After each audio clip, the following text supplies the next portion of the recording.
Hello everyone, welcome back. Right, तो कल जाते वक्त मैंने आपको बताया था कि आज हम सॉल्व करने वाले हैं practical question number 9। Right, this is our practical question number 9। कल हमने इसे ऑलरेडी पढ़ा था और मैंने कहा था कि आप इसका फॉर्मेट रेडी करो, साथ ही साथ मैंने आपको कहा था कि इसका नया प्रॉफिट शेयरिंग रेशियो कैलकुलेट करो। तो आई होप आपने ये रेडी किया होगा। अगर आपका रेडी होगा तो आपका फर्स्ट पेज का फॉर्मेट इस प्रकार होगा। ऊपर मैं लिखूंगा इन the books of Amit and Baban. Right, नीचे मैं क्या बना रहा हूँ, profit and loss adjustment account. फिर मैं बना रहा हूँ पार्टनर्स कैपिटल अकाउंट एंड एक एडिशनल अकाउंट में बना रहा हूँ कैश अकाउंट। ये मेरा फर्स्ट पेज का फॉर्मेट है। सेकंड पेज पर मैं बना रहा हूँ बैलेंस शीट। ऊपर मैं पहले क्या लिख रहा हूँ, in the books of Amit Baban and Komal या Kamal. Right, Kamal is the new partner. तो ये नई फर्म की बैलेंस शीट है जिसमें मैं लिख रहा हूँ balance sheet as on 1 April 2018। And मैंने नीचे ऑलरेडी वर्किंग नोट बना के रखा है न्यू पीएसआर का, तो ये आपका रेडी होगा। राइट, होना ही चाहिए। तो नया पीएसआर वर्किंग नोट अगर आप देखोगे तो what is the new profit sharing ratio, तो नया प्रॉफिट शेयरिंग रेशियो आ रहा है 6:9:5। What is the new profit sharing ratio, 6:9:5। Right, तो ये सबको मिला होगा। अगर नहीं मिला होगा तो यहां पर कैलकुलेशंस देखो, या आपने जो कैलकुलेशंस की है उसको रिकैलकुलेट करके देखो। राइट, तो नया प्रॉफिट शेयरिंग रेशियो कैसे निकलता है, आई डोंट थिंक सो किसी को इसमें डाउट होना चाहिए, सबका यही आंसर निकलना चाहिए। नया प्रॉफिट शेयरिंग रेशियो 6:9:5। राइट, तो ये क्लियर है। तो मैंने फॉर्मेट रेडी किया, नया प्रॉफिट शेयरिंग रेशियो कैलकुलेट किया। अब हम सम सॉल्व करते हैं। नया पीएसआर का क्या करना है वो हम जब एडजस्टमेंट पे आते हैं तब देखते हैं, अभी उसके बारे में सोचने की जरूरत नहीं है। Always follow the step. Right, तो पहली स्टेप में क्या करूंगा, तो मैं शुरुआत करूंगा विद पार्टनर्स का कैपिटल। तो पुरानी बैलेंस शीट के लायबिलिटीज से मैं दोनों पार्टनर्स का कैपिटल उठाऊंगा। अमित का कैपिटल है 1 लाख, बबन का कैपिटल है 1 लाख। उसे उठा के मैं लायबिलिटी साइड में लिखूंगा, सॉरी पार्टनर्स कैपिटल के क्रेडिट में लिखूंगा by balance brought down. Amit के कॉलम में 1 लाख, बबन के कॉलम में 1 लाख। राइट, फिर से बैलेंस शीट में चेक करो। Step number 2, is there any general reserve, reserve fund या profit and loss account given in the question. General reserve, reserve fund या प्रॉफिट एंड लॉस अकाउंट। तो अगर मैं लायबिलिटी साइड में देख रहा हूं तो नहीं है कुछ भी। राइट, मतलब there is no general reserve, no reserve fund, no profit and loss account. Right, assets में भी देखोगे तो वहां पर भी नहीं है। General reserve, reserve fund liability में होता है जनरली।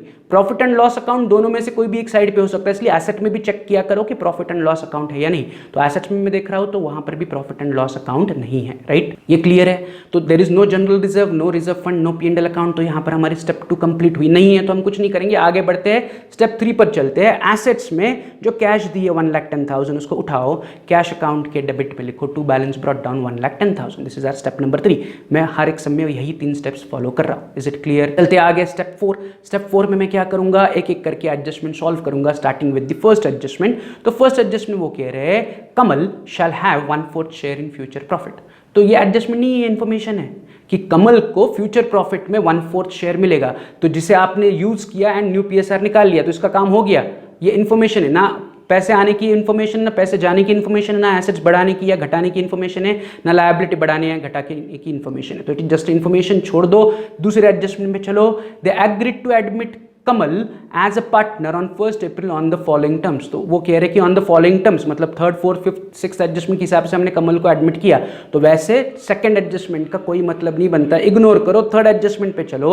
शी शैल पे, शी मतलब कौन, Kamal shall bring 50,000 as her capital and 40,000 as her share of goodwill. तो कमल क्या करेगी, यहां पर कैपिटल के लिए 50,000 रुपए लेके आएगी एंड गुडविल के लिए 40,000 रुपए लेके आएगी। तो दोनों एक एक करके हम सॉल्व करते हैं। पहले 50,000 रुपए कैपिटल आ रहा है, कैपिटल यानी कि कैपिटल के लिए बिजनेस में पैसा आएगा। तो कैपिटल का पहला एंट्री होगा कैश अकाउंट के डेबिट में to Kamal's capital 50,000 and second effect हमेशा की तरह कमल कैपिटल के क्रेडिट में या कैपिटल अकाउंट के क्रेडिट में लिखूंगा बाय कैश अकाउंट, कमल के कॉलम में 50,000। ये क्लियर है? राइट, अब इसी एडजस्टमेंट में क्या है कि उसने 40,000 रुपए गुडविल के लिए भी लाया। तो फिर से गुडविल के लिए क्या लेके आ रही है, वो कैश, यस और नो। तो कैश आ रही है, तो कैश के डेबिट में टू गुडविल, कितना गुडविल लेके आ रही है कमल, 40,000। राइट, एंड गुडविल हमेशा हम क्या करेंगे, आप सेकंड इफेक्ट पार्टनर्स कैपिटल के बीच में डिस्ट्रीब्यूट करेंगे, यस और नो।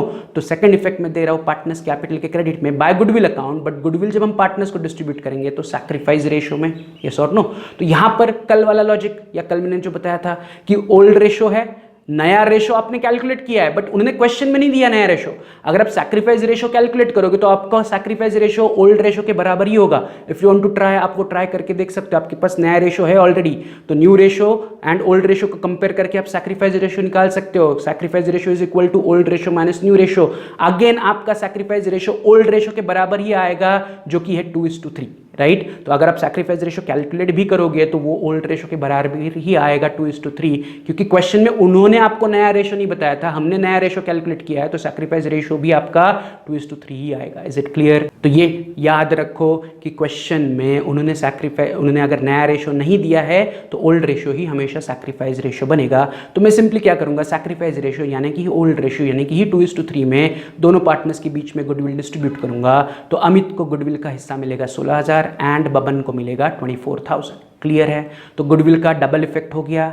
चलते हैं on the next adjustment number 4, land and building to be valued at 60,000 and furniture to be depreciated by 10%। तो इसमें भी दो चीजें, लैंड एंड बिल्डिंग को रिवैल्यू करना है एंड फर्नीचर को 10% से डेप्रिसिएट करना है। Is it clear? तो पहले लैंड एंड बिल्डिंग की एडजस्टमेंट सॉल्व करते हैं। चलते पुराने बैलेंस शीट में कितना लैंड एंड बिल्डिंग था, 50,000।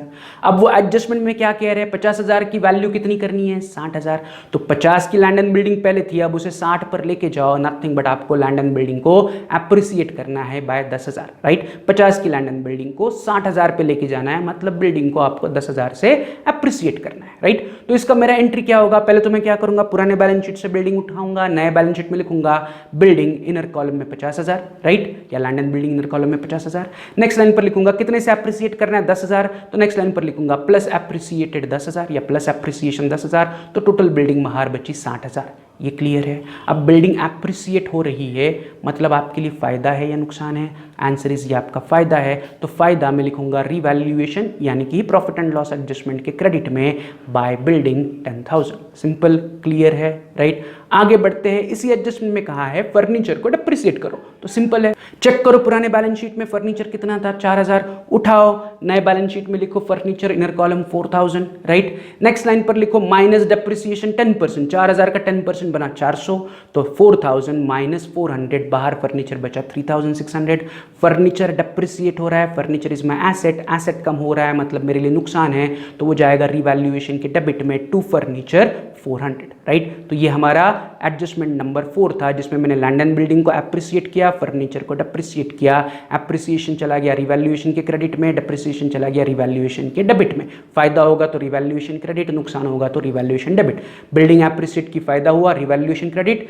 फर्नीचर डेप्रिसिएशन हुआ, नुकसान है, रिवैल्यूएशन के डेबिट में फर्नीचर की एंट्री आई। तो यहां पर मेरा एडजस्टमेंट नंबर 4 कंप्लीट हुआ। चलते हैं ऑन एडजस्टमेंट नंबर 5। क्या कह रहे हैं, provision for bad and doubtful debts to be maintained at 5% on sundry debtors. RDD maintain करो, कितना, डेटर्स पर 5% आरडीडी मेंटेन करो। तो पुराने बैलेंस शीट में कितने के डेटर्स है मेरे पास, 16,000, उनको उठाओ, नए बैलेंस शीट में लिखो डेटर्स 16,000 इनर कॉलम। अब मुझे उस पर कितनी आरडीडी बनानी है, 5%, तो सिंपली मैं नेक्स्ट लाइन पर लिखूंगा माइनस आरडीडी 5%, 16,000 का 5% हुआ 800, यस और नो। तो माइनस आरडीडी 800, तो 16,000 माइनस 800, मेरा टोटल डेटर्स बाहर बचेगा 15,200। ये क्लियर है? डेटर्स से मैंने 800 रुपये आरडीडी सब्ट्रैक्ट की, so my total debtors to outer column is 15,200, right. आगे बढ़ते हैं, डेटर्स तक हो गया, राइट, आरडीडी हो गया। अब आरडीडी का मुझे क्या करना पड़ेगा, सेकंड इफेक्ट देना पड़ेगा। आरडीडी फायदा है या नुकसान है, आरडीडी इज माय नुकसान, डेटर की वैल्यू कम हो रही है आरडीडी की वजह से, तो नुकसान जाएगा रिवैल्यूएशन के डेबिट में to RDD 800 towards outer column, right. यहां पर मेरा आरडीडी का भी इफेक्ट हो गया, यानी कि आरडीडी का एडजस्टमेंट नंबर 5 कंप्लीट हुआ। चलते हैं एडजस्टमेंट नंबर 6 में, stock to be valued at 1,10,000। Stock को रिवैल्यू करना है या 1,10,000 पे लेके आना है। तो पुराने बैलेंस शीट में पहले चेक करो कि हमारे पास स्टॉक है कितना, हमारे पास स्टॉक है 1,00,000 रुपए का, यस और नो। अब इस स्टॉक की वैल्यू या रिवैल्यू क्या करनी है, 1,10,000, नथिंग बट मुझे स्टॉक को 10,000 से अप्रिसिएट करना है। पुराना स्टॉक था 1,00,000, उसकी नई वैल्यू बनानी है 1,10,000। पुराने बैलेंस शीट में मेरे पास 1,00,000 का स्टॉक है, एडजस्टमेंट में वो कह रहे हैं कि उस 1,00,000 के स्टॉक को 1,10,000 करो, nothing but I have to appreciate the stock by 10,000। 1,00,000 का स्टॉक 1,10,000 पे लेके जाना है, मतलब 10,000 से अप्रिसिएट करना है, राइट। तो मैं पहले क्या करूंगा, पुराना स्टॉक पुराने बैलेंस शीट से उठा के नए बैलेंस शीट में लिखूंगा स्टॉक इनर कॉलम में 1,00,000 प्लस एप्रिसिएशन 10,000, तो टोटल स्टॉक बाहर बचा 1,10,000, राइट। अब स्टॉक एप्रिसिएट हो रहा है, मतलब मेरा क्या है, फायदा है, stock is my asset, asset बढ़ रही है यानी कि मेरा फायदा है। तो इस एप्रिसिएशन का सेकंड इफेक्ट जाएगा रिवैल्यूएशन के क्रेडिट में बाय स्टॉक 10,000। क्लियर है, सिंपल है। तो एडजस्टमेंट नंबर 6 तक हमारा हो गया। आगे बढ़ते हैं, उन्होंने उसका नंबर नहीं दिया है, but it is an adjustment. तो अगला आइटम या अगला एडजस्टमेंट क्या है, तो वो कह रहे हैं the capital account of all partners to be adjusted in their new profit and loss ratio and excess amount to be transferred to their loan account. तो वो कह रहे हैं पार्टनर्स का कैपिटल नए प्रॉफिट शेयरिंग रेशियो के हिसाब से एडजस्ट करो, एंड अगर उनका डिफरेंस आएगा बाद में, कैपिटल अकाउंट क्लोज करने के बाद डिफरेंस आएगा, तो वो उसके लोन अकाउंट में ट्रांसफर करो। तो अभी जो लोन अकाउंट है उसके बारे में भूल जाओ, वो जब हम पार्टनर्स कैपिटल अकाउंट क्लोज करेंगे तब सोचते हैं, राइट। अभी हमें करना क्या है, तो हमें अभी बस करना है पार्टनर्स कैपिटल को नए प्रॉफिट शेयरिंग रेशियो के हिसाब से एडजस्ट करना है। तो पहले हमें क्या करना पड़ेगा, नया प्रॉफिट शेयरिंग रेशियो निकालना पड़ेगा, जो ऑलरेडी हमने वर्किंग नोट में निकाला है, आपने एज होमवर्क निकाला है। तो आपका नया प्रॉफिट शेयरिंग रेशियो आया है 6:9:5, यस और नो। अब इस नए प्रॉफिट शेयरिंग रेशियो के हिसाब से हम तीनों पार्टनर्स का कैपिटल रिकैलकुलेट करेंगे, राइट। तो उसे रिकैलकुलेट करने के लिए मैं नीचे और एक वर्किंग नोट बना रहा हूं, या थर्ड पेज पे मैं और एक वर्किंग नोट बना रहा हूं, ऊपर मैं लिख रहा हूं working note calculation of partners capital as per new profit sharing ratio या न्यू पीएसआर। ये क्लियर है। तो अब इस वर्किंग नोट को कंप्लीट करने के लिए मुझे दो चीजें चाहिए। पहला, मुझे नए पार्टनर का रेशियो चाहिए, तो जो नया पार्टनर यानी कि तीसरा पार्टनर है उसका रेशियो इज 5, राइट। तो नए पार्टनर का रेशियो इज 5। एंड मुझे दूसरा चाहिए कि नया पार्टनर कितना कैपिटल लेके आ रहा है। तो अगर आप एडजस्टमेंट नंबर 3 में देखोगे तो she shall bring 50,000 as a capital, तो वो 50,000 रुपये कैपिटल लेके आ रहा है, राइट। तो मैं पहला स्टेटमेंट ऐसा लिखूंगा कि कौन है नया पार्टनर, कमल। तो Kamal's capital for 5 share is equal to 50,000। ये क्लियर है कि कमल का प्रॉफिट 5 हिस्सों के लिए 50,000 है। कमल को हम प्रॉफिट में से 5 हिस्से दे रहे हैं as per new profit sharing ratio, उसे 5 हिस्से मिल रहे हैं। इन 5 हिस्सों के लिए कमल कितना कैपिटल दे रही है, 50,000 रुपया कैपिटल दे रही है। ये स्टेटमेंट क्लियर होना चाहिए सबको। अगर कमल के 5 हिस्से के 50,000 है तो मुझे कमल का एक हिस्से का कैपिटल चाहिए। मुझे कमल का क्या चाहिए, एक हिस्से का कैपिटल चाहिए। सी, कमल इज ईटिंग 5,000, या हाँ कमल ही है ना, हाँ कमल 5 हिस्से बिजनेस से ले रही है प्रॉफिट के। इन 5 हिस्सों के लिए वो 50,000 रुपये कैपिटल दे रही है। इन 5 हिस्सों को 5 चॉकलेट्स मान लो, 5 चॉकलेट्स के लिए 50,000 रुपए बिजनेस में दे रहे हो, तो एक चॉकलेट कितने की मिल रही है आपको, 10,000 की। 5 हिस्सों के लिए 50,000 तो एक हिस्से के लिए 10,000, या 5 चॉकलेट के लिए 50,000 तो एक चॉकलेट के लिए 10,000। कैसे मिला, तो मैं नीचे लिख रहा हूं Kamal's capital for 1 share is equal to 50,000 divided by 5। 5 हिस्सों के लिए 50,000 है, तो 50,000 डिवाइडेड बाय 5 करूंगा तो एक हिस्से का कैपिटल मुझे मिल रहा है 10,000। तो सिंपल लॉजिक इज, कमल ने 5 हिस्सों के लिए 50,000 कैपिटल दिया, मतलब कमल ने अपने प्रॉफिट के हर एक हिस्से के लिए 10,000 कैपिटल बिजनेस में दिया।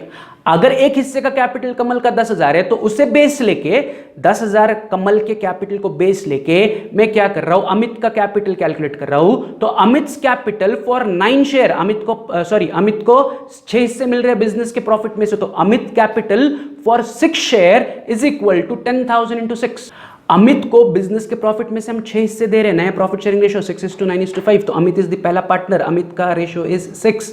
तो अगर कमल एक हिस्से के लिए 10,000 दे रही है तो अमित 6 हिस्सों के लिए 60,000 रुपए देगा। सिंपल है, 6 शेयर्स इनटू हर एक हिस्से का 10,000 रुपए, यानी कि अमित को 60,000 रुपया कैपिटल बिजनेस में लाना चाहिए, या अमित का कैपिटल बिजनेस में 60,000 बचना चाहिए after the admission of Kamal. Is it clear? अगर कमल 5 हिस्सों के लिए 60,000 दे रही है तो अमित 6 हिस्सों के लिए 60,000 देगा। As simple as that.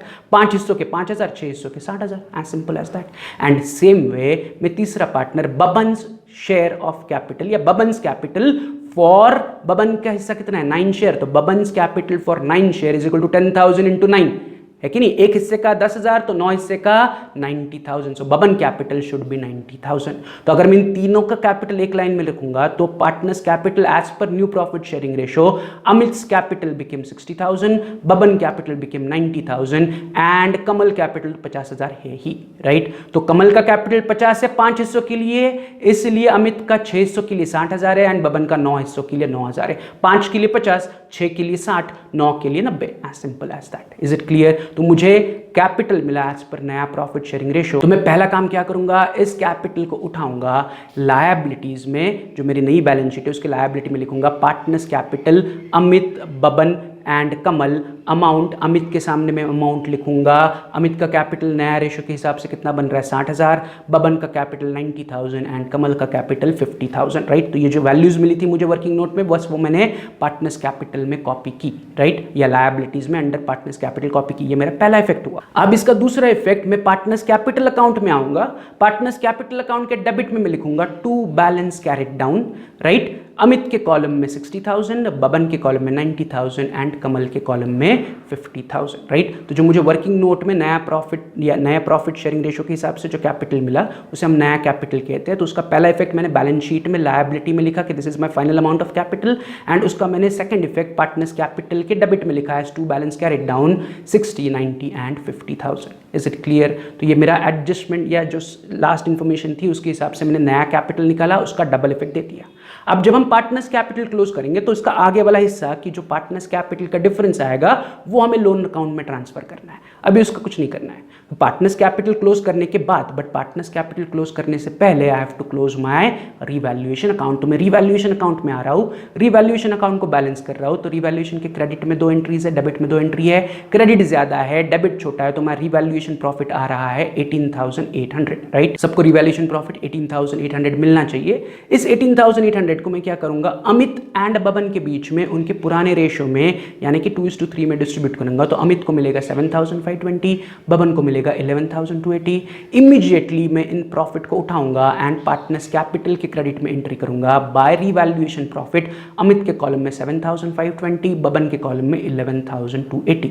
Is it clear? यहां तक मैंने रीवैल्यूएशन अकाउंट क्लोज किया, उसमें मिला हुआ प्रॉफिट मैंने अमित बबन के बीच में डिस्ट्रीब्यूट किया 2:3 में ओल्ड रेशो में, एंड उसका सेकंड इफेक्ट मैंने पार्टनर्स कैपिटल के क्रेडिट में उनके रिस्पेक्टिव कॉलम में लिख लिया, राइट। तो रीवैल्यूएशन अकाउंट क्लोज हो गया, उसका प्रॉफिट मैंने पार्टनर्स कैपिटल को ट्रांसफर किया। अब मैं इमीडिएटली पार्टनर्स कैपिटल को बैलेंस करूंगा एंड अब उनका बैलेंसिंग फिगर जो मिलेगा वो उनके लोन अकाउंट में ट्रांसफर करूंगा, right. Starting with the last partner that is Kamal. तो कमल का दोनों साइड 50,000 टैली हो रहा है, तो कमल में कोई डिफरेंस नहीं आ रहा है क्योंकि कमल इज द न्यू पार्टनर, वो 50,000 कैपिटल लेके आ रही है और उसका कैपिटल भी 50,000 है। So there is no difference in Kamal's account, right. तो कमल अकाउंट टैली हो गया।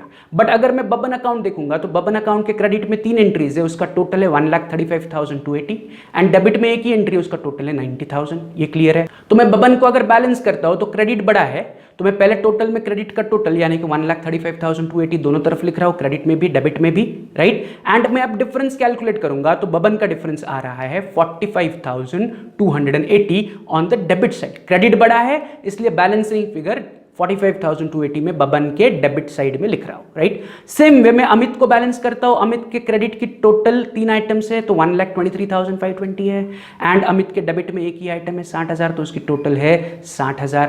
यस और नो? अमित की क्रेडिट की टोटल है 123,520 एंड अमित की डेबिट की टोटल है 60,000। तो फिर से क्रेडिट साइड बड़ा है तो मैं टोटल में दोनों तरफ लिखूंगा 1,23,520, डेबिट में एंड क्रेडिट में दोनों तरफ मैंने 1,23,520 लिखा अमित के कॉलम में। अब मैं अमित का डिफरेंस निकालूंगा तो अमित का क्रेडिट साइड बड़ा है तो क्रेडिट माइनस डेबिट, अमित का डिफरेंस डेबिट साइड में आएगा क्योंकि क्रेडिट साइड बड़ा है अमित का।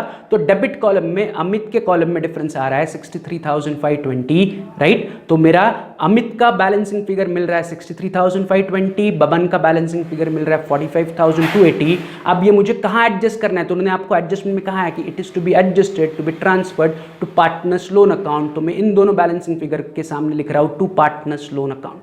क्या लिख रहा हूँ? To partners loan account, Amit 63,520 and Baban 45,280। अब इस पार्टनर लोन का मुझे सेकंड इफेक्ट देना है। तो ये पार्टनर लोन कौन सा बैलेंस है? तो ये क्रेडिट बैलेंस है। Why credit balance? Credit is heavy. Credit बड़ा था अमित एंड बबन का इसलिए डेबिट साइड में डिफरेंस आ रहा है। डेबिट में डिफरेंस लिख रहा हूं बट क्रेडिट बड़ा है इसलिए मैं डेबिट में लिख रहा हूं। तो this is my credit balance and credit balance always goes on liability. Credit balance हमेशा कहां जाएगा? लायबिलिटी। तो ये लोन हमारे लिए लायबिलिटी है तो मैं इसको इमीडिएटली उठाऊंगा एंड लायबिलिटी में लिखूंगा पार्टनर्स लोन अंडरलाइन करके अमित 63,520 एंड बबन 45,280 दोनों की अमाउंट मैंने आउटर कॉलम में लिखी, राइट। तो मैंने पार्टनर्स कैपिटल को बैलेंस किया, अमित एंड बबन का लोन का अमाउंट फाइंड आउट किया और उस लोन को मैंने लायबिलिटी में लिख लिया, राइट। तो मतलब मेरा दूसरा अकाउंट पार्टनर्स कैपिटल भी क्लोज हो गया। अब उस पार्टनर कैपिटल के नीचे कैश अकाउंट है तो I have to balance cash account also. तो मैं कैश अकाउंट को बैलेंस करने पर कैश अकाउंट का बैलेंस आ रहा है by balance carried down as 2 lakh rupees. Cash account का डिफरेंस, डेबिट में 3 एंट्रीज है तो टोटल जो डेबिट की है वही आपका डिफरेंस है on the credit side as by balance carried down 2 lakh. मतलब कमल के एडमिशन के बाद अब आपके बिजनेस में 2 लाख रुपए कैश बची। तो ये जो कैश बची है it is nothing but our asset. तो कैश अकाउंट से जो 2 लाख रुपए बचे उसको उठा के मैं एसेट्स में लिख रहा हूं as cash 2 lakh rupees. Cash कितना मैं लिख रहा हूं? 2 लाख रुपीज़। जो कैश अकाउंट का बैलेंस है वो मैंने एसेट्स में लिख लिया कैश 2 लाख रुपीज़, राइट। तो मेरे पहले पेज के तीनों अकाउंट क्लोज हो गए, तो अब बचती है मेरी बैलेंस शीट। तो मुझे बैलेंस शीट को टैली करना है, लेकिन बैलेंस शीट को टैली करने से पहले मैं क्या करूंगा, उसे कंपेयर करूंगा with my old balance sheet, right. Starting with old balance sheet की लायबिलिटी साइड, राइट। तो ओल्ड बैलेंस शीट के लायबिलिटी में मेरे पास क्या था, पहला आइटम क्रेडिटर्स। तो have I recorded creditors in my new liabilities? Answer is no, मुझे कहीं पर क्रेडिटर्स नहीं दिख रहे हैं नए बैलेंस शीट के लायबिलिटी में। बट क्या हमने क्रेडिटर्स के साथ कुछ किया है क्या एडजस्टमेंट सॉल्व करते वक्त? Answer is no, creditors are untouch. तो मैं पुराने बैलेंस शीट से क्रेडिटर उठाऊंगा, नए बैलेंस शीट में क्रेडिटर्स लिखूंगा 1,40,000, राइट। अब चलते हैं on the asset side. Assets में पहला आइटम था उनके पास कैश, नए बैलेंस शीट में कैश आ गई 2 लाख, तो कैश इज रिकॉर्डेड। पुराने बैलेंस शीट में उनके पास था लैंड एंड बिल्डिंग 50,000, नए बैलेंस शीट में 50,000 लैंड एंड बिल्डिंग आ गया। ये सॉरी नो, तो लैंड एंड बिल्डिंग पुराने बैलेंस शीट में भी है, नए बैलेंस शीट में भी है, तो मुझे फिर से उसे रिकॉर्ड करने की जरूरत नहीं है। पुराने बैलेंस शीट में था प्लांट, नए बैलेंस शीट में आपको कहीं पर प्लांट दिख रहा है क्या? नहीं। प्लांट के साथ हमने कुछ किया क्या? नहीं। सो प्लांट इज अनटच, तो मैं उस प्लांट को उठाऊंगा एंड एसेट्स में लिखूंगा as plant 60,000 out of column. Is it clear? Plant के बाद पुराने बैलेंस शीट में उनके पास था फर्नीचर, नए बैलेंस शीट में फर्नीचर वी हैव रिकॉर्डेड। पुराने बैलेंस शीट में था stock, we have already recorded the stock. तो स्टॉक पुराने बैलेंस शीट में भी है, नए बैलेंस शीट में भी है, मतलब stock is already recorded, so it is not untouch, तो उसे इग्नोर करो। एंड लास्ट आइटम था उनके पास पुराने बैलेंस शीट में डेटर्स, तो वो डेटर्स भी नए बैलेंस शीट में ऑलरेडी रिकॉर्डेड है, तो फिर से आपको डेटर्स को रिकॉर्ड करने की जरूरत नहीं है।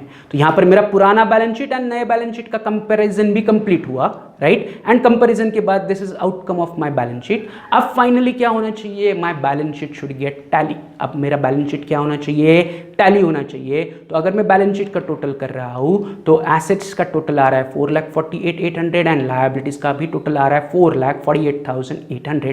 तो 4,48,800 पर मेरी बैलेंस शीट टैली हो रही है, सबकी इसी अमाउंट पर टैली होनी चाहिए। Is it clear?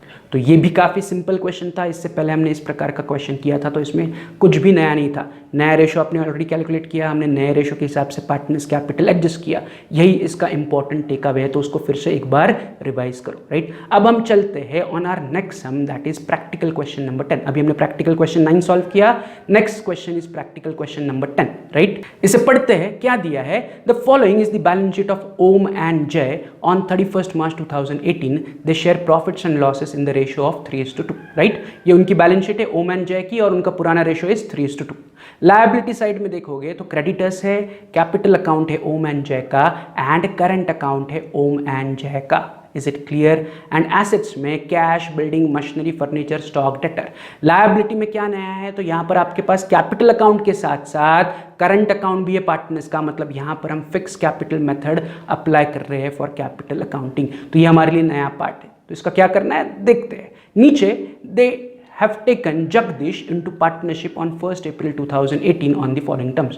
तो ओम जय ने क्या किया, जगदीश को एज ए नया पार्टनर बिजनेस में लिया, right, on the following terms. तो क्या है first term, Jagdish should pay 3,000 as his share of goodwill.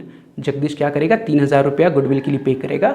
50% of goodwill will be withdrawn bye partners in cash. तो ये हमने किया हुआ है कि गुडविल विड्रॉन बाय कैश, तो फिर से ये बहुत दिनों बाद आया, तो हम उस पर कल डिटेल डिस्कशन करेंगे कि जगदीश 3,000 गुडविल के लिए लेके आएगा और इस 3,000 में से आधी अमाउंट पार्टनर्स घर लेके जाएंगे, राइट। तो वो देखते करना क्या है। दूसरा, he should bring 9,000 as capital for 1/4 share in future profit. Simple है, वो 9,000 रुपया कैपिटल लेके आएगा बिजनेस में फ्यूचर प्रॉफिट के लिए। Building to be valued at 18,000 and machinery and furniture to be reduce by 10%। Simple है, बिल्डिंग को रिवैल्यू करना है, मशीनरी एंड फर्नीचर को कम करना है।